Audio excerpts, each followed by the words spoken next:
సంతోషం అధ్యక్ష. 4 రోజులు జరగాల్సిన బడ్జెట్ చర్చ కనీసం ఒక రోజన్నా జరపడానికి కనీసం ఇనిషియేటివ్ అన్నా తీసుకున్నందుకు సంతోషం అధ్యక్ష. అధ్యక్ష, 12 నెలల పూర్తి స్థాయి బడ్జెట్ను ఫైనాన్స్ మినిస్టర్ గారు ప్రవేశపెట్టారు అధ్యక్ష. 1,13,049 కోట్ల బడ్జెట్ అధ్యక్ష. 2015-16కు సంబంధించి తాను ప్రతిపాదించింది. సంతోషం అధ్యక్ష. ఇది గతంలో 2014-15 సంవత్సరానికి సంబంధించి సవరించిన అంచనాల అధ్యక్ష 1,12,067 కోట్లు 2014-15కు సంబంధించిన సవరించిన బడ్జెట్ ఎస్టిమేట్స్ అధ్యక్ష. దానికన్నా ఇది కేవలం 1,000 కోట్ల రూపాయలు మాత్రమే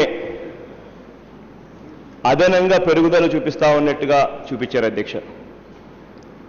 అధ్యక్ష, ఒకవైపున ఇదే ప్రభుత్వం 8.47% 8.4% వృద్ధి రేటు 8.47% వృద్ధి రేటు చూపిస్తా ఉన్నారు అధ్యక్ష. చాలా గొప్పగా కూడా చెప్పుకుంటా ఉన్నారు అధ్యక్ష.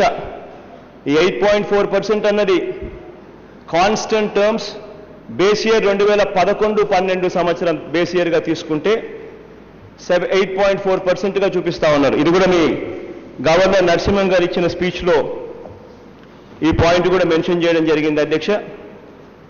7.2%. అదే బేస్ ఇయర్ 2004-05 తీసుకున్నట్టయితే, అదే బేస్ ఇయర్ 2011-12 తీసుకున్నట్టయితే ఆ 7.2 కన్నా 1.2% అదనంగా కనిపిస్తుంది.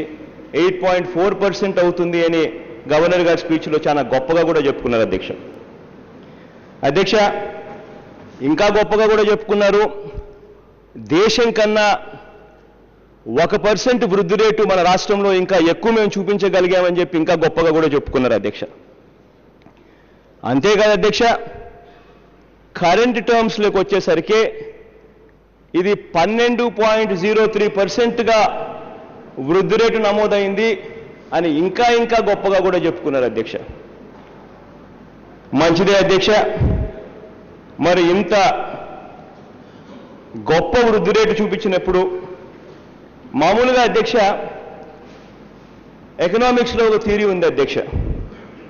GDP growth rate is generally a reflection of economic buoyancy అని. అంటే ఆర్థిక వృద్ధి రేటు, జీడిపి వృద్ధి రేటు బాగా ఎక్కువగా ఉంటే ఎకానమీలో డబ్బుల మూవ్మెంట్ బాగా ఉంటుంది, ఎకానమీ బాయింట్గా ఉంటుంది. ఎకానమీ బాయింట్గా ఉంటే న్యాచురల్గా బడ్జెట్స్ అనేటివి పెరుగుదల అనేది చాలా ఎక్కువగా ఉంటుందన్నమాట దాని అర్థం. అధ్యక్ష, మరి ఇంత అద్భుతమైన వృద్ధి రేటు చూపిస్తా ఉన్నారు అధ్యక్ష. అదే మాదిరిగా గతంలో 2014-15 సంవత్సరానికి సంబంధించి